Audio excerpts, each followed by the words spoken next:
चलिए हम लोग देखेंगे। जो अभी वीडियो बना रहे थे वो थोड़ा सेव हो गया था वीडियो। चलिए जहाँ तक पढ़ाए वहीं से हम लोग चलेंगे।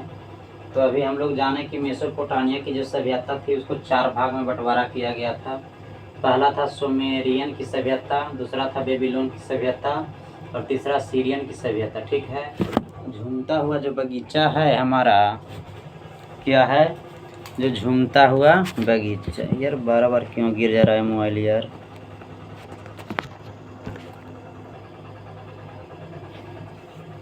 चलिए देखिए, तो बतलाता है कि जो झूमता हुआ बगीचा है बेबीलोन में स्थित है। कहाँ स्थित है? बेबीलोन। याद रखिएगा। सिकंदर ने इस सभ्यता का विनाश कर दिया। जो मेसोपोटामिया की जो सभ्यता थी, कौन विनाश किया? सिकंदर ने।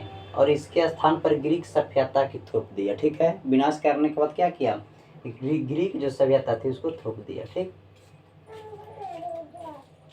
आगे बतलाया जाता है कि विश्व की सबसे पहली सभ्यता मेसोपोटामिया की सभ्यता थी। ठीक है।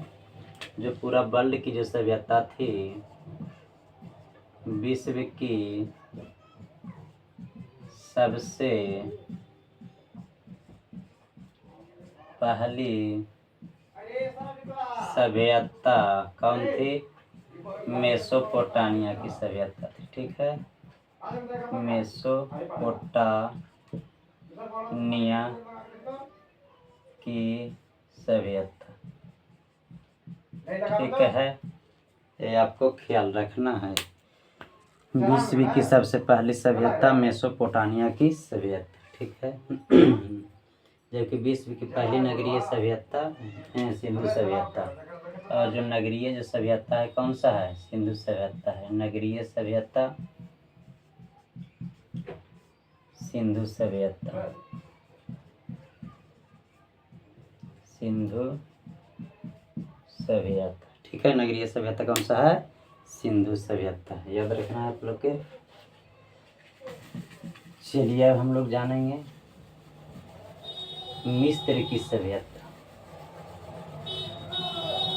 मिस्र की सभ्यता के बारे में हम लोग अब जानेंगे।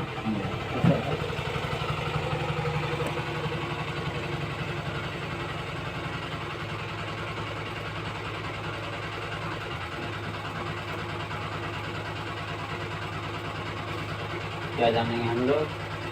मिस्र की सभ्यता।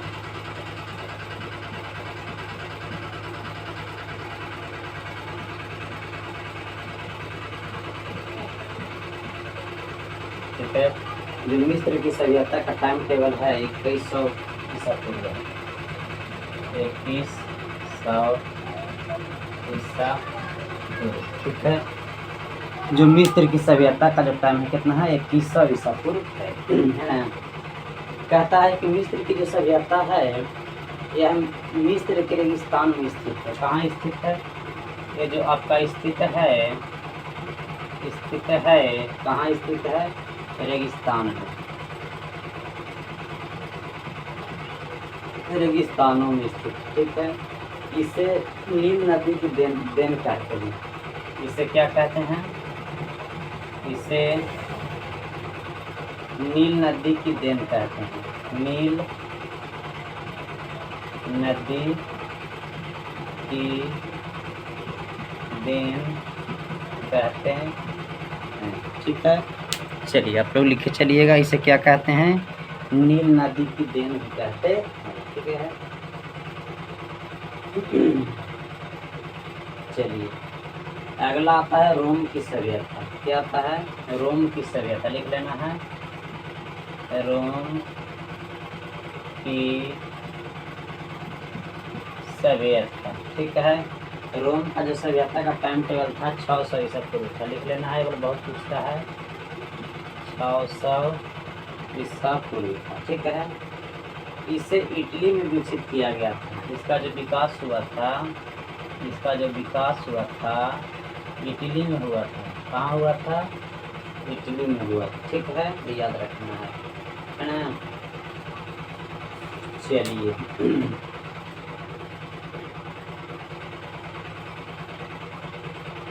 अगला आता है फारस की सभ्यता। क्या आता है?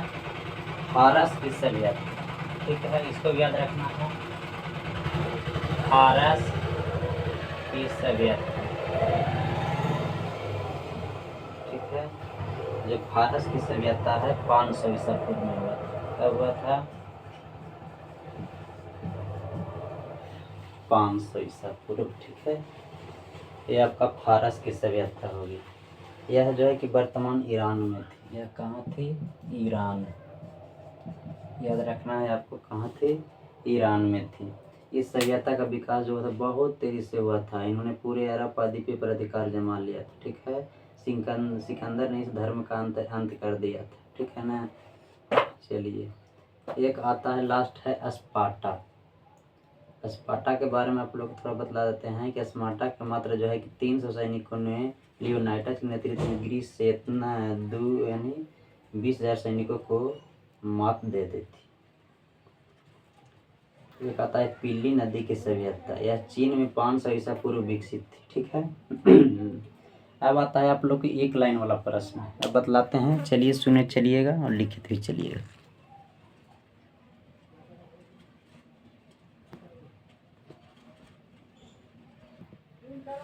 चलिए, एक नंबर वाला प्रश्न है आपको, 1 लाइनर क्वेश्चन। हम बोले चलेंगे, आप लोग लिखे चलिएगा, ठीक है। जो पहला आपका क्वेश्चन है, पहला क्वेश्चन आपका कहता है कि जो हड़प्पा सभ्यता में कौन सी 2 मुख्य खदान पाई जाती है, ठीक है। तो हड़प्पा सभ्यता में कौन सी पाई जाती है? तो इसका आंसर हो जाएगा गेहूं और जौ। लिख लीजिएगा आप लोग, क्या क्या हो जाएगा? गेहूं और जौ। दूसरा हो जाएगा कि हड़प्पा कालीन जो है शहरों एवं नगरों को किस प्रकार बांटा गया है? तो आयताकार खंडों में। लिख लेना है इसका आंसर, आयताकार खंडों में। तीसरा है मानव सभ्यता को सैंधव काल से किन 2 प्रमुख चीज़ों को प्राप्ति हुई? तो गेहूं और कपास हुआ था, ठीक है। हिंदू सभ्यता का समूचा क्षेत्र किस आकार का था? तो आप लोगों को पहले ही बतलाए थे, त्रिभुज के आकार का था। हड़प्पा सभ्यता का पूरा क्षेत्रफल कितना है? तो 1 करोड़ और कितना हो जाएगा? 29,09,600, ठीक है। अब तक हड़प्पा सभ्यता के लगभग कितने स्थली का पता लगा चुका है? 100 स्थलों का, ठीक है। हड़प्पा संस्कृति की मुख्य विशेषता क्या थी? नगर योजना प्रणाली। मोहनजोदड़ो का सबसे प्रमुख सार्वजनिक स्थल क्या है? विशाल स्नानागार। मोहनजोदड़ो की सबसे बड़ी इमारत कौन थी? तो अन्नागार। याद रखना है। सबसे पहले कपास पैदा करने का श्रेय किन लोगों को जाता है? तो सिंधु निवासियों को जाता है, ठीक है। कपास के यूनान के लोग किस नाम से पुकारते थे? सिंडन। बुने हुए सूती कपड़े का एक टुकड़ा कहाँ से मिला है? तो मोहनजोदड़ो से। मेसोपोटामिया अभिलेखों में सिंध क्षेत्र का प्राचीन नाम क्या पाया जाता है? तो मेलुहा। याद रखना है। हड़प्पा संस्कृति के लगभग सभी मकान किस आकार में पाए जाते हैं? तो आयताकार। हड़प्पा नगर की संरचना कितने किलोमीटर के घेरे पर फैली हुई है? तो 5 किलोमीटर। ऐसा कौन सा स्थल है जहाँ से उत्तर हड़प्पाई अवस्था में पकाई हुई ईंटों के प्रमाण मिले हैं? तो भगवानपुरा। याद रखना है। चावल के उत्पादन में साक्ष्य कहाँ से प्राप्त होते हैं? तो रंगपुर एवं लोथल से। भारत में सबसे बड़ा हड़प्पाकालीन स्थल था धौलावीरा, जो गुजरात में है। एकमात्र हड़प्पाकालीन स्थल जो त्रिस्तरीय था, धौलावीरा। हड़प्पाई की ज़्यादातर मोहरें किस प्रकार की होती है? तो वर्गाकार। किसी व्यक्ति ने हड़प्पा में मोहनजोदड़ो को एक विस्तृत साम्राज्य की जुड़वा राजधानी कहा? तो पीगट।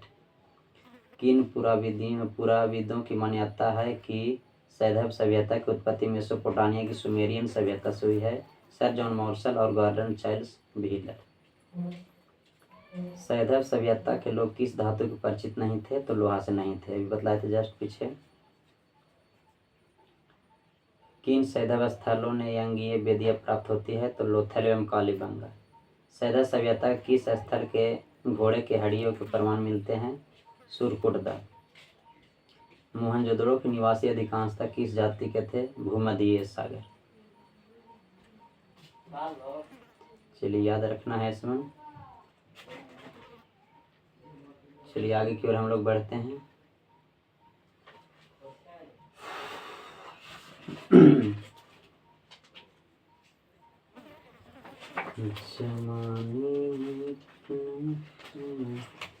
चलिए हम लोग अब तीसरा में चलते हैं, ऐतिहासिक काल में।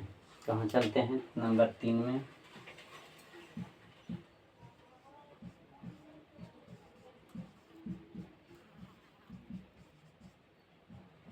ऐतिहासिक काल के अंतर्गत हम लोग चलते हैं। ठीक, चलिए हेडिंग बनाइए, ऐतिहासिक काल।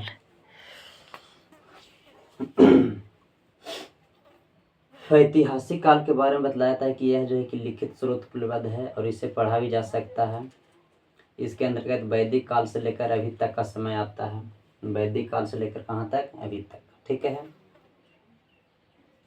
बतलाया जाता है कि जो इतिहास है उनको 3 भागों में बांटा गया था ऐतिहासिक काल के अंतर्गत। कितने भागों में? तो 3 भागों में बांटा गया था। पहला था पुरातात्विक, विदेशी यात्रा और साहित्य। देख लीजिए, जो आपका इतिहास है, इतिहास इसको 3 भागों में बांटा गया था, 3 भागों में। ठीक है। पहला था पुरातात्विक, लिख लेना है, पुरातात्विक। दूसरा था विदेशी यात्रा,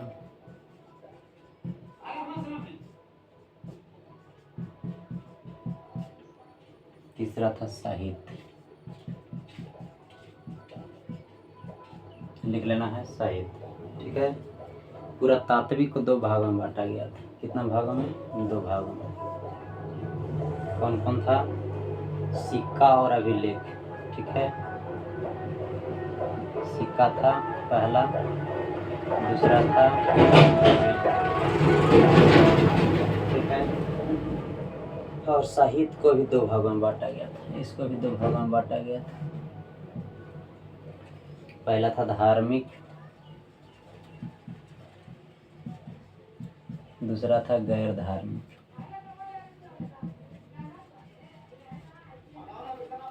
लिख लीजिए। और बतलाया था कि धार्मिक को भी 2 भागों में बांटा गया था। धार्मिक को 2 भागों में बांटा गया था। पहला था ब्राह्मण,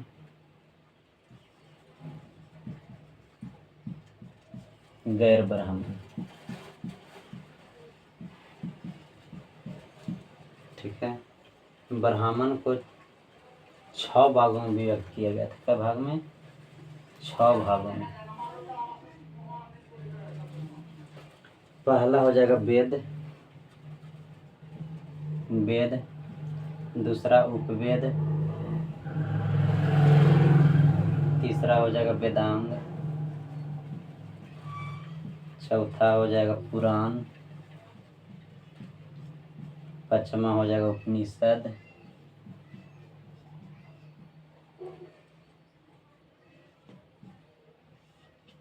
छठा हो जाएगा महाकाव्य। चलिए सब आप लोग को लिख लेना है। तो गैर ब्राह्मण को 2 भाग में, जैन और बौद्ध।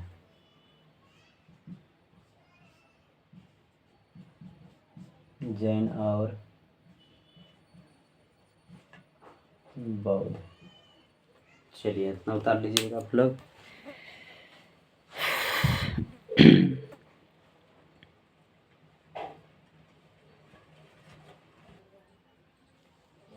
चलिए अब हम लोग बारी से जानेंगे। ठीक है।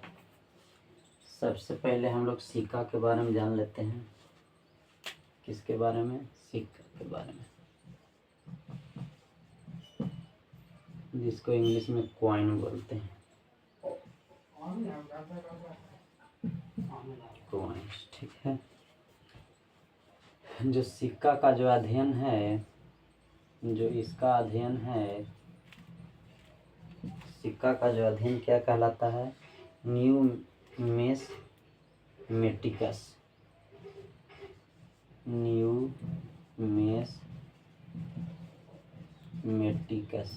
ठीक है, कहलाता है। ठीक है, लिख लेना। इसका अध्ययन क्या कहलाता है? न्यूमेटिक्स।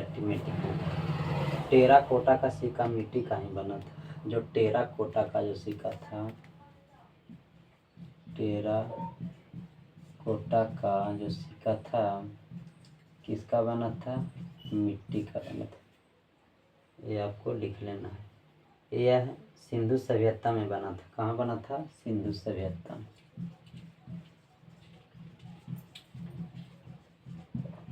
ये भी आपको ख्याल कर लेना, ठीक है। शुद्ध सोने का जो सिक्का है कुषाण शासकों द्वारा प्रचलित किया गया था। किसके द्वारा? कुषाण शासकों द्वारा, लिख लेना है। सर्वाधिक मात्रा में तथा सबसे अधिक शुद्ध सोने का सिक्का गुप्त काल में प्रयोग में हुआ था। गुप्त काल के प्रयोग में हुआ था, ठीक है। चांदी का सिक्का गुप्त काल में चंद्रगुप्त द्वितीय विक्रमादित्य के समय पे प्रचलित हुआ, ठीक है। ये भी आपको ख्याल कर लेना 1 नंबर में, ठीक है। रुपये का प्रारंभ शेरशाह सूरी ने किया। कौड़ी का जो प्रयोग किया गुप्त काल में हुआ। जो कौड़ी बोला जाता है, कौड़ी का जो प्रयोग हुआ, कौड़ी का जो प्रयोग हुआ गुप्त काल में हुआ। कौन से काल में? गुप्त काल में। ये भी आपको याद रखना है। चमड़े का सिक्का हुमायूं के शासनकाल में सिहाबुद्दीन ने प्रारंभ किया। जो चमड़े का जो सिक्का था, चमड़े का सिक्का किसके? हुमायूं के शासनकाल में,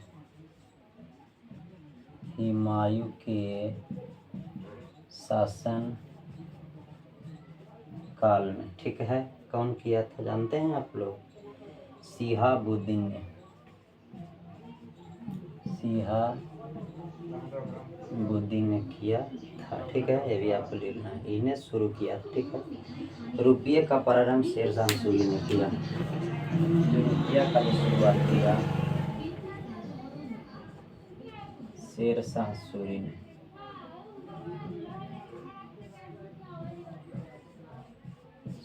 ठीक है, शुरुआत किया। दाम का शुरुआत शेरशाह सूरी ने ही किया। कौन किया? दाम का भी शुरुआत किया शेरशाह सूरी ने ही। सोने की फारसी का प्रारंभ भी शेरशाह सूरी ने किया। दाम का भी यही किया था। सोने का असरफी यही किया था। कौन किया था? शेरशाह सूरी नहीं किया था। अब हम लोग जानेंगे अभिलेख के बारे में। अभिलेख के बारे में हम लोग अब जानेंगे।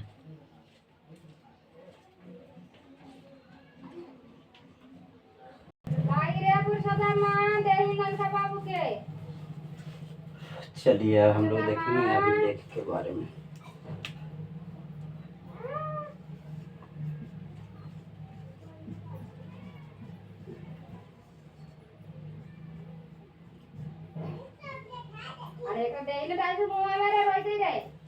धीरे जरा बोलो।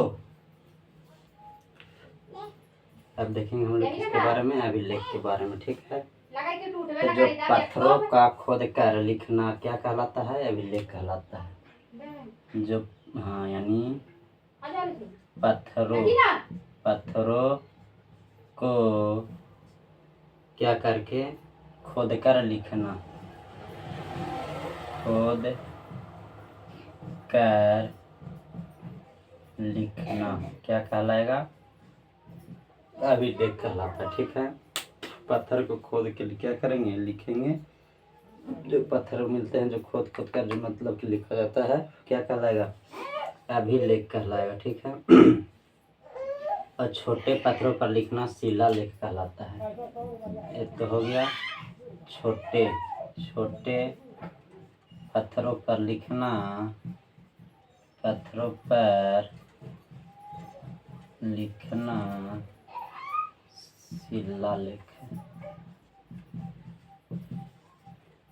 शिलालेख कहलाता है।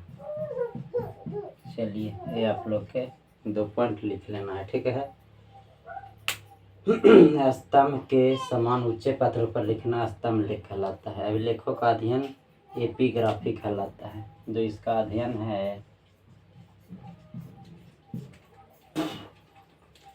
क्या कहलाएगा?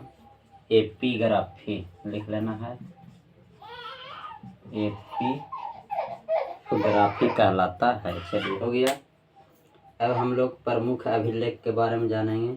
जो विश्व में अभिलेख हैं लिखने का प्रारंभ ईरान के शासक डेरियस ने किया था। इसका जो लिखने का जो प्रारंभ किया था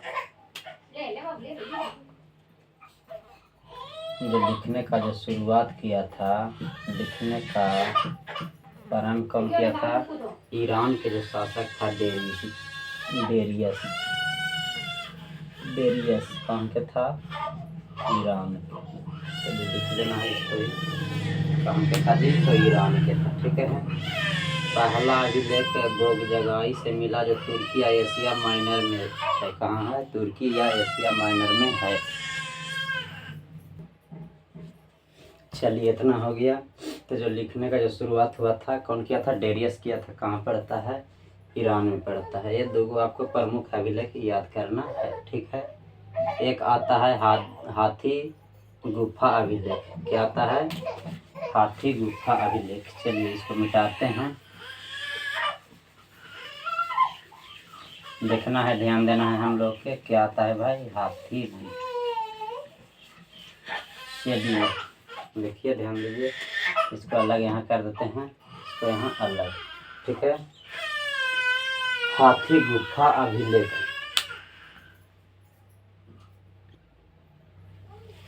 चलिए देखिए क्या हो जाएगा? हाथी गुफा अभिलेख। पहला क्या है? हाथी गुफा अभिलेख। ये जो है कि कहाँ पड़ता है? उड़ीसा। कहाँ पड़ता है? उड़ीसा। चलिए इसको लिख लेना है। इसके बारे में थोड़ा सा कुछ पॉइंट जानना है। क्या पॉइंट है? यही पॉइंट है सर, देखिएगा कि इसे कलिंग राजा खारवेल ने लिखा। जो हाथी गुफा अभिलेख है, कलिंग के राजा खारवेल ने लिखा। कौन लिखा? कौन लिखा इसको? कलिंग के राजा खारवेल। खारवेल कहाँ के राजा था? कलिंग के राजा। ठीक है। खारवेल ने लिखा। ठीक है। ये आपको ख्याल रखना है। ठीक है ना। इसमें कलिंग युद्ध की चर्चा हुई। हाथी गुफा अभिलेख में कौन सा युद्ध की चर्चा हुआ? कलिंग युद्ध की। युद्ध के समय कलिंग का राजा नंदराज था। जब युद्ध हो रहा था तो कलिंग के राजा कौन था? नंदराज। ठीक है। गंग वंश। चलिए इतना आप लोग जान गए। दूसरा आप लोग का है ऐहोर अभिलेख। दूसरा क्या है? ऐहोर अभिलेख। ठीक है। ये जो पड़ता है राजस्थान। कहाँ पड़ता है? राजस्थान। ठीक। इसमें बतलाया जाता है कि इसका जो चर्चा किया था पुलकेशिन II ने हर्षवर्धन पर विजय की चर्चा किया था। ठीक। तीसरा आता है जूनागढ़ अभिलेख जो गुजरात में है। चौथा था प्रयाग अभिलेख जो इलाहाबाद में है। स्तंभ लेख, यह स्तंभ के समान ऊंचे है। ठीक है। अब हम लोग जानेंगे विदेशी यात्री द्वारा भारत का जो वर्णन किया गया था, जिसके बारे में जो विदेशी यात्री थे जो भारत का वर्णन किए उसके बारे में हम लोग अब डिटेल से जानकारी प्राप्त करेंगे। ठीक। चलिए देखिए।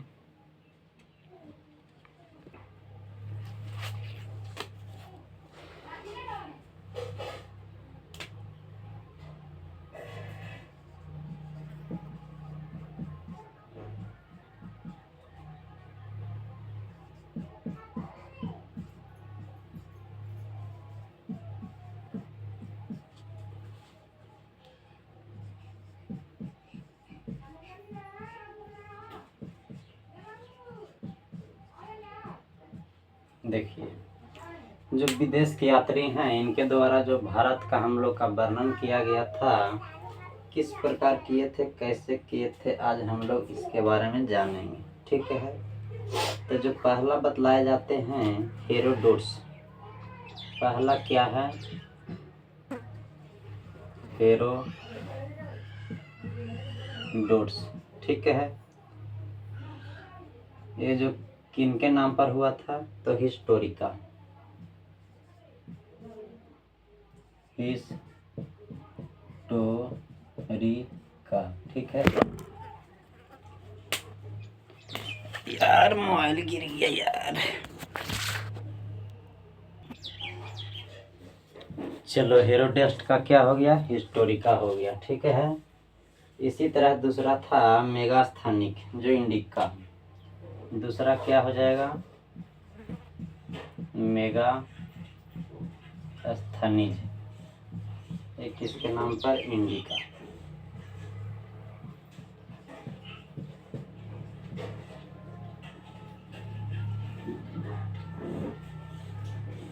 ठीक है।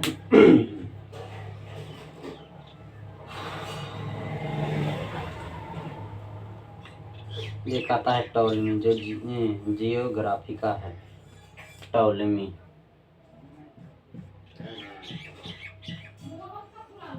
टॉलेमी, ठीक है। एक इनके नाम पर है जियोग्राफिका, जियोग्राफिका,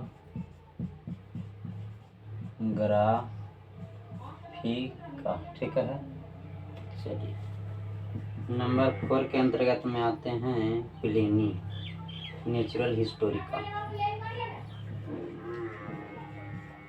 प्लिनी नेचुरल हिस्टोरिकल लिख लेना है, हिस्टोरिकल।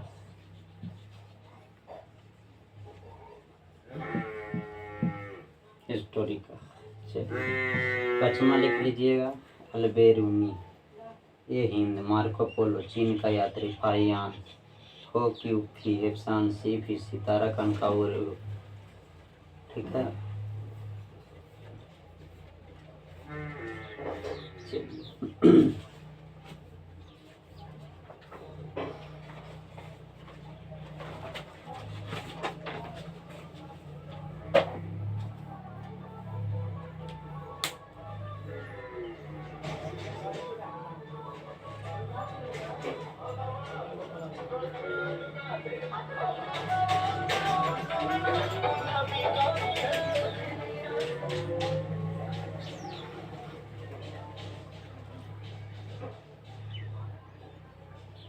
देखिए सुन लीजिएगा थोड़ा सा कुछ बात, इसको लिखाना कोई ज़रूरी नहीं है। देखिए कहता है कि फाहियान जो है कि 399 ईस्वी में, कितना ईस्वी में, 399 ईस्वी में, कहता है कि इसको यानी को फ्री फो क्यू की, ठीक है। इनका पुस्तक का नाम था फो क्यू की, फाहियान के पुस्तक का नाम।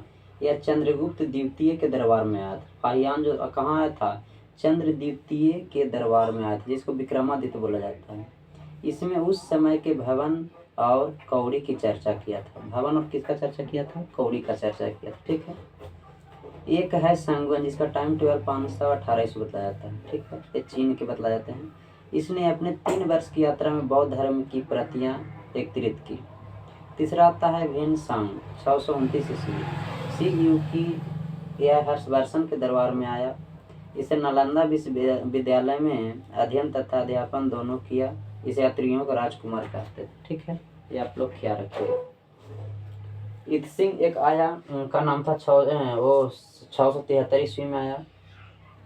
यह जो बतलाया था कि चीनी यात्री था, ठीक है। यह त्रिपिटक की 400 प्रतियां अपने साथ चीन लेकर गया था, ठीक। उसके बाद आता है इब्न तुता, यह मोरस्को को रहने वाला था। यह 7000 किलोमीटर की यात्रा करके मोहम्मद बिन तुगलक के दरबार में आया। इसकी पुस्तक रहला थी, ठीक है।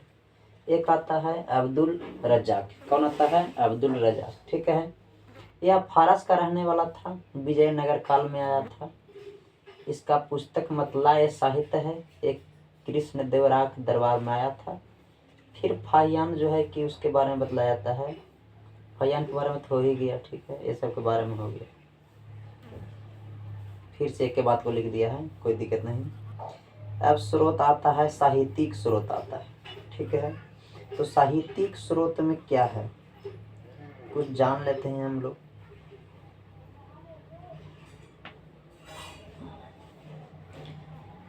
जैन साहित्य में बतलाया था कि एक प्राकृत भाषा में मिले हैं, ये आगम कहते हैं। उदाहरण 12 अंग 12 उपांग, ये सब मिले हैं, सब में कुछ बात नहीं। चलिए अब हम लोग डिटेल से पढ़ते हैं, वेद से पढ़ते हैं। कहाँ से, वेद से पढ़ेंगे। चलिए देखिए आपको मजा आने वाला है।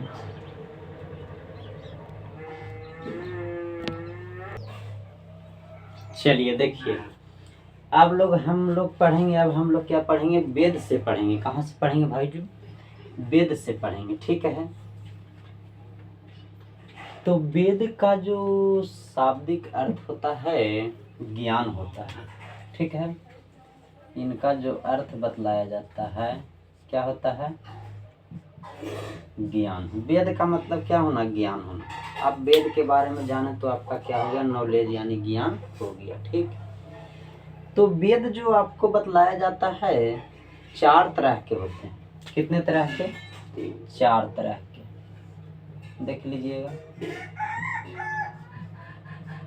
वेद 4 तरह के होते हैं। पहला हो जाएगा ऋग्वेद,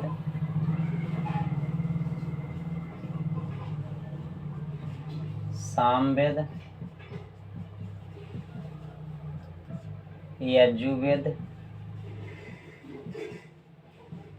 चौथा जाएगा अथर्ववेद, अथर्ववेद, ठीक है। तो ये आपको 4 गो होते हैं, ठीक है। ध्यान रखिएगा इसको।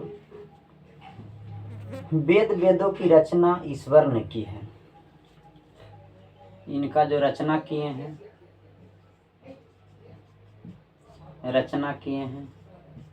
ईश्वर ने किया। कौन किया है? ईश्वर ने किया, ठीक। गुप्त काल में कृष्ण व्यास ने वेदों का संकलन किया। प्रारंभ में वेदों की संख्या 3 बतलाया गया, ठीक है। उसके बाद एक अथर्ववेद को बाद में शामिल किया, इसलिए इसे 4 गो वेद के नाम से हम लोग जानते हैं, ठीक है। हम लोग जान लेते हैं ऋग्वेद के बारे में। ऋग्वेद का जो अर्थ होता है यानी मंत्रों से लिया गया, ठीक है। मंत्रों से इसका संग्रह होता है। ऋग्वेद में 10 मंडल बतलाए जाते हैं। इसमें बतलाया जाता है आपको 10 मंडल बतलाया जाएगा। ऋग्वेद में लिख लेना है, 10 मंडल हो जाएगा। 1028 सूक्त बतलाया जाएगा। 1028 सूक्त आप लोग को लिख लेना है। और इसमें बतलाए जाएंगे कि ये 10,580 ऋचाएँ हैं। 10,580 ऋचाएँ हैं, ठीक है। ये आप लोग को याद रखना है, ठीक। ये 3 नंबर आपका क्लियर हो गया। पहली बार शूद्र का प्रयोग ऋग्वेद में हुआ था। शूद्र का जो प्रयोग हुआ था कहाँ हुआ था? ऋग्वेद में हुआ, ठीक। ऋग्वेद का दूसरा तथा 7वां मंडल पुराना है, क्योंकि इसका संकल्प बाद में हुआ। 9वें मंडल में सोम देवता की चर्चा होता है। 9वें मंडल में किनकी चर्चा होता है? नोट बना के लिख लेना है कि 9वें मंडल में किसका? सोम देवता की चर्चा होता है, ठीक है। ऋग्वेद के ज्ञानी को होत्रु कहते हैं। इनका जो ज्ञानी है क्या कहलाता है? होत्री, ठीक है, याद रखना। ऋग्वेद का उपवेद आयुर्वेद है। इसका जो उपवेद है आयुर्वेद है। क्या है? आयुर्वेद लिख लेना है। ऋग्वेद का उपवेद आयुर्वेद है, जिसमें चिकित्सा की चर्चा हुई है। इसे ज्ञानी को प्रजापति कहते हैं, ठीक है। इसमें 10 राग युद्ध की चर्चा है, ठीक। चलिए अब हम लोग दूसरा जानेंगे सामवेद। साम का शाब्दिक अर्थ गान होता है। साम के मतलब क्या? गान, ठीक, जो गाना वगैरह। सामवेद में 1875 मंत्र हैं। इसमें जो मंत्र हैं 1875, ठीक, कोई याद रखना। 1875 मंत्र हैं, लेकिन किंतु वास्तव में 99 मंत्र ही सामवेद के।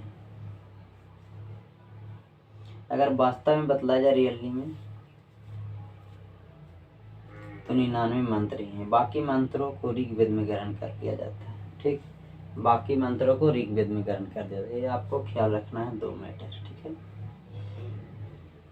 सामवेद में भारतीय संगीत के साथ स्वर सा रे गा मा पद ने नीचा की चर्चा हुई है।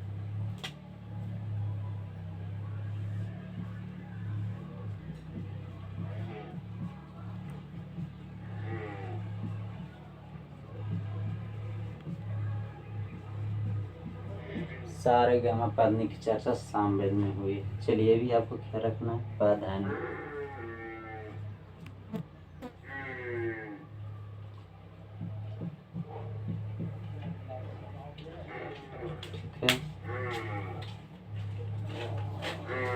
सामवेद जो है संगीत यज्ञ के समय गाए जाते हैं। ठीक, सामवेद ज्ञानी को उद्गाता कहते हैं। इसकी ज्ञानी को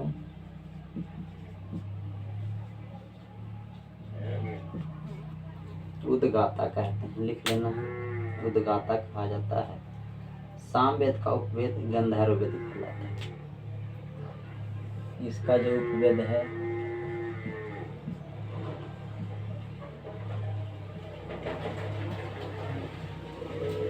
गंधर्व वेद कहलाता है। ठीक, भारतीय संगीत का जन्म सामवेद से हुआ। कहाँ से हुआ? सामवेद से। चलिए, तो इतना तो हम लोग जान गए हैं। अब हम लोग जानेंगे यजुर्वेद के बारे में। चलिए, तो इसको मिटा देते हैं, ये तो आप लोग जान ही गए, ये भी जान ही गए हैं।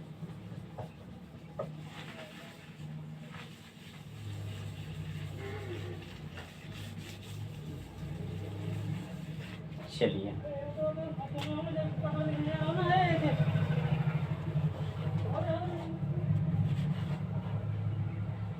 अब हम लोग क्या जानेंगे? यजुर्वेद के बारे में जानेंगे, यजुर्वेद। ठीक है, इसमें 1990 मंत्र है। इसमें जो मंत्र है 1990 मंत्र है। ठीक है, इसमें युद्ध एवं कर्म कांड की चर्चा है। यजुर्वेद में युद्ध और कर्म कांड की चर्चा है। ठीक है, याद रखना है आपको। यह बतलाया जाता है कि एक ऐसा वेद है जो गद और पद दोनों आते हैं। इसमें क्या क्या आते हैं? गद तथा पद दोनों आते हैं। ठीक, याद रखना है आप। ये यजुर्वेद को 2 भाग में बांटा गया। गद आएगा कृष्ण यजुर्वेद और पद आएगा शुक्ल यजुर्वेद। गद आएगा कृष्ण यजुर्वेद और पद आएगा शुक्ल। क्या आएगा बताइए, थोड़ा सा देखिएगा। शुक्ल यजुर्वेद। ठीक है, यानी यजुर्वेद की जो ज्ञानी को अर्धायु करते हैं, अर्धायु कहते हैं। ठीक है, जान लें। चौथा आता है अथर्ववेद। इनकी रचना सबसे बाद में हुई, बाद में आता ही है। इसमें 6000 मंत्र बतलाए जाते हैं। 6000 मंत्र। ठीक है, ये अथर्ववेद में। ठीक, अथर्ववेद में बतलाया जाता है कि जादू टोना की चर्चा हुआ है। इसमें जादू टोना, ठीक है, वंशीकरण, रोग निवारक औषधि इत्यादि की चर्चा है। ठीक है, अथर्ववेद का उपवेद शिल्पवेद है। इसका जो उपवेद है शिल्पवेद। ठीक है, याद रखना है। और यजुर्वेद का उपवेद तो नहीं था। यजुर्वेद का उपवेद धनुर्वेद है। जो इसका उपवेद था, इसका जो उपवेद था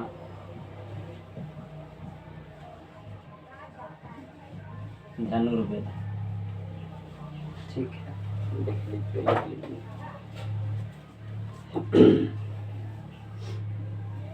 धनुर्वेद। ठीक, चलिए हो गया। तो अर्थर्ववेद का जो वेद हो गया शिल्प वेद हो गया। क्या हो गया सर? शिल्प वेद हो गया। चलिए, तो आप लोग कंप्लीट हो गया होगा।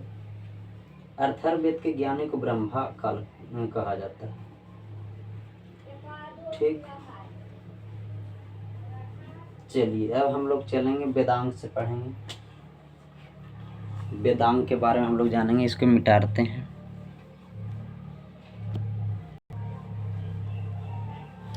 चलिए देखिए, हम लोग वेद के बारे में जान लिए।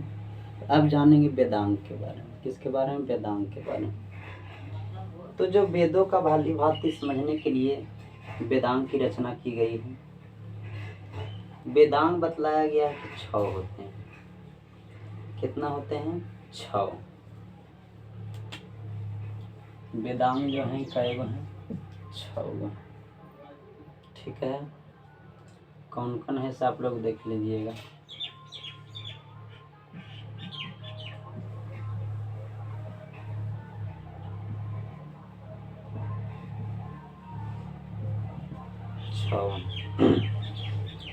पहला आता है व्याकरण।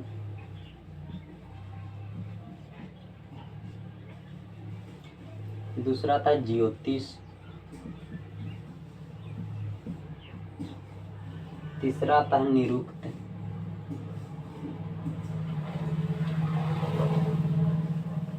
चौथा था शिक्षा। पांचवा आता है कल्प। अगला आता है छंद। ठीक,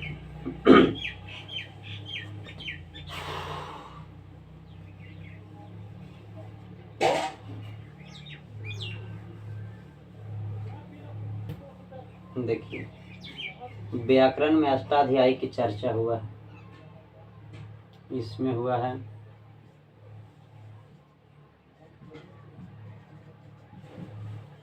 अष्टाध्यायी। ज्योतिष में बृहद संहिता।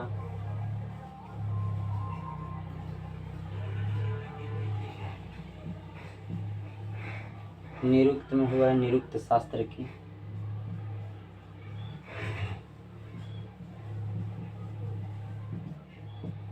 शिक्षा में शिक्षा शास्त्र की हुआ है।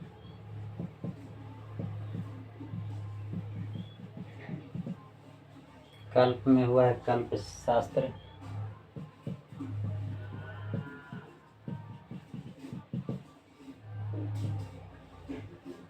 छंद में हुआ है छंद शास्त्र।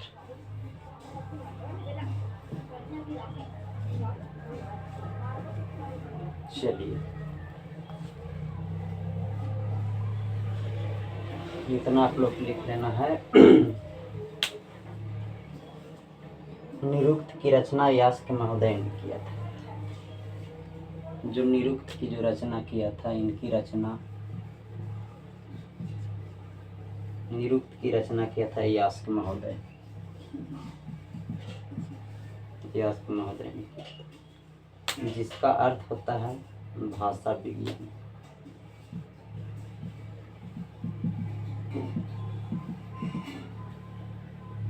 ठीक है, गौतम ऋषि ने कल्प की रचना किया। कल्प की रचना किया था गौतम ऋषि। ठीक है, याद रखना है।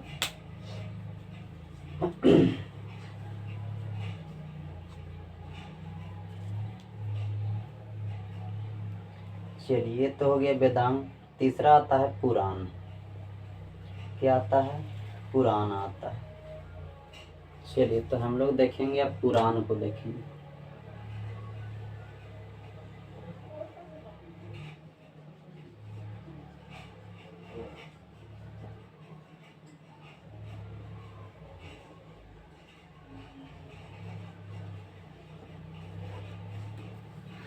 चलिए, अब देखेंगे हम लोग पुराण।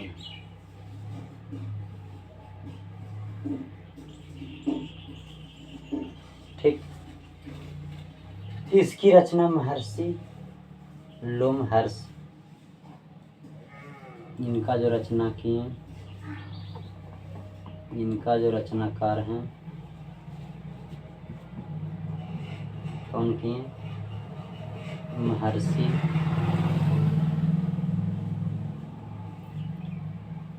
लोमहर्ष तथा उग्रश्रवा ने किया। पुराण की संख्या 18 है। कै गो है? 18। स्त्री और शूद्र को इसे पढ़ने की अनुमति नहीं दी थी, ठीक है, तो वे इसे सुन सकते थे, लिख पढ़ नहीं सकते।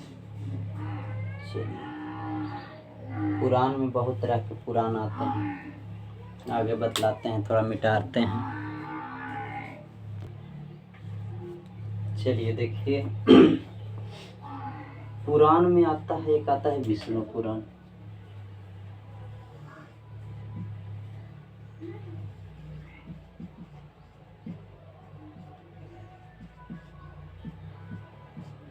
क्या आता है? विष्णु पुराण आता है। इससे मौर्य वंश की जानकारी मिलती है। इसे जो जानकारी प्राप्त होती है मौर्य वंश,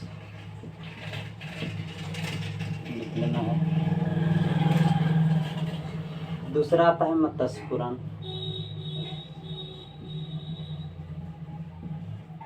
मत्स्य पुराण, इसमें सातवाहन वंश की जानकारी मिलती है।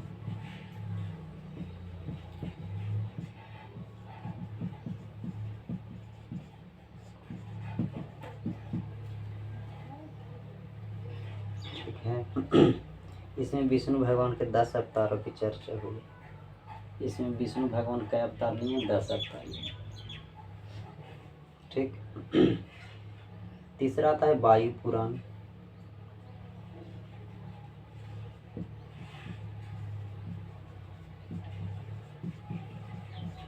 वायु पुराण, इसे गुप्त वंश की जानकारी मिली।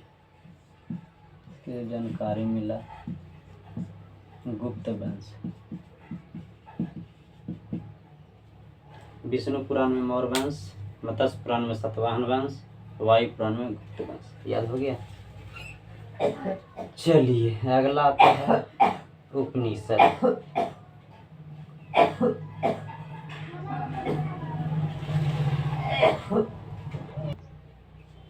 चलिए, अब हम लोग जानेंगे उपनिषद के बारे में। किसके बारे में जानेंगे? उपनिषद के बारे में, ठीक है। उपनिषद का मतलब होता है, इसका अर्थ होता है कि गुरु के निकट बैठकर या गुरु के समीप बैठकर ज्ञान प्राप्त करना, ठीक है। इसका मेन मकसद यही होता है, ठीक। यह ब्राह्मणों के विरुद्ध राजपूतों की एक प्रक्रिया मानी जाती है, ठीक है। आपको उपनिषद बतलाए जाएंगे कितना? 108 उपनिषद है। इनमें लेकिन 13 उपनिषद की मान्यता प्राप्त है, ठीक है। जो 13 उपनिषद है, इन्हीं को क्या है? मान्यता प्राप्त, ठीक। चलिए, तो उपनिषद के प्रकार में देखेंगे। बृहद नारायण उपनिषद पहला क्या है? बृहद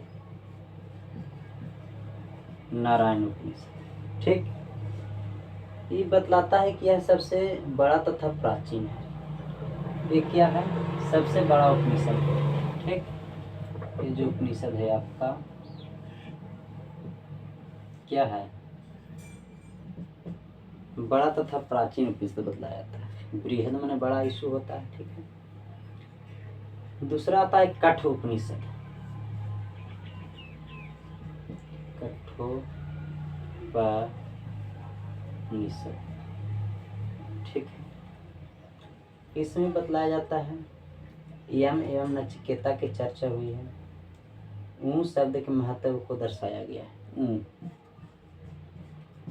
इसको दर्शाया, ठीक है। तीसरा आता है मुंडक उपनिषद।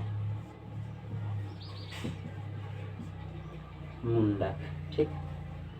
सत्यमेव जयते की चर्चा हुई है, इसमें चर्चा हुआ है।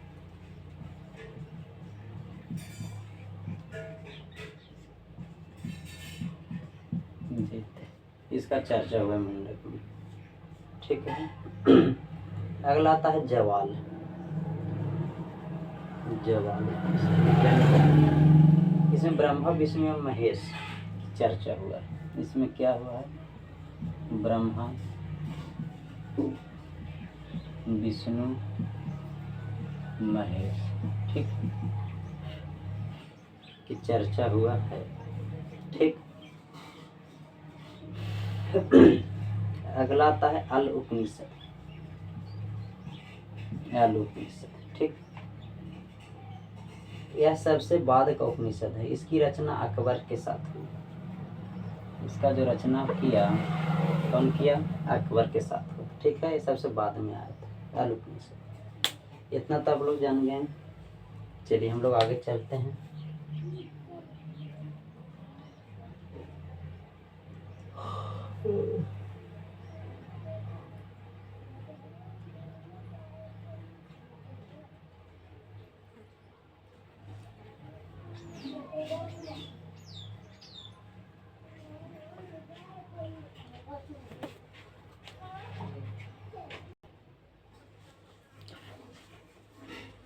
चलिए लास्ट आता है महाकाव्य।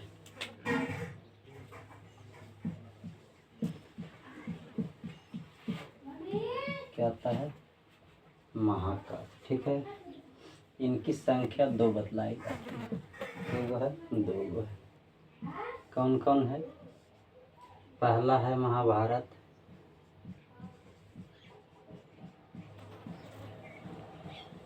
दूसरा रामायण, ठीक। रामायण की जो रचना किए वाल्मीकि ने किए। इनकी जो रचना किए वाल्मीकि जी किए, वाल्मीकि जी किए, ठीक है। और जो महाभारत की रचना किए वेद व्यास किए,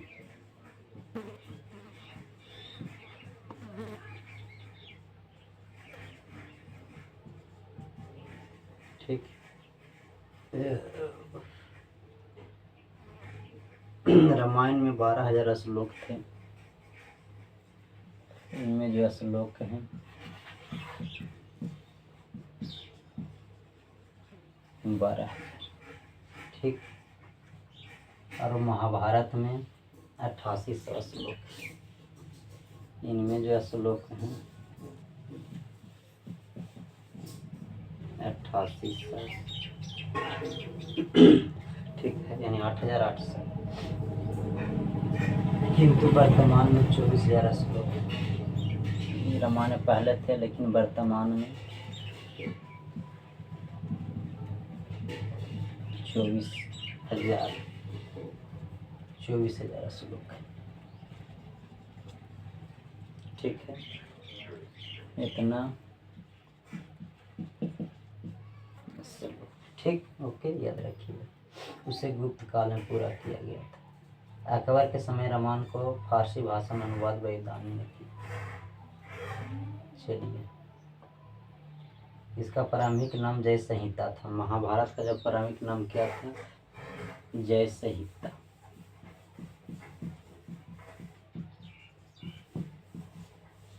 जय संहिता, ठीक है।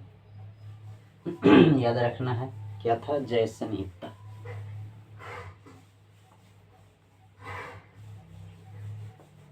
चलिए, अभी वर्तमान में 1,00,000 श्लोक है। वर्तमान में कितना है?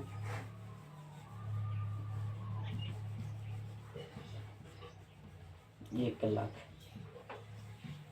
श्लोक। पहले थे 8800, लेकिन महाभारत में वर्तमान में 1,00,000 श्लोक हैं। उसमें रामायण में था कितना? 12,000, लेकिन अब 24,000 श्लोक हो गया है, ठीक है। चलिए याद रखिए।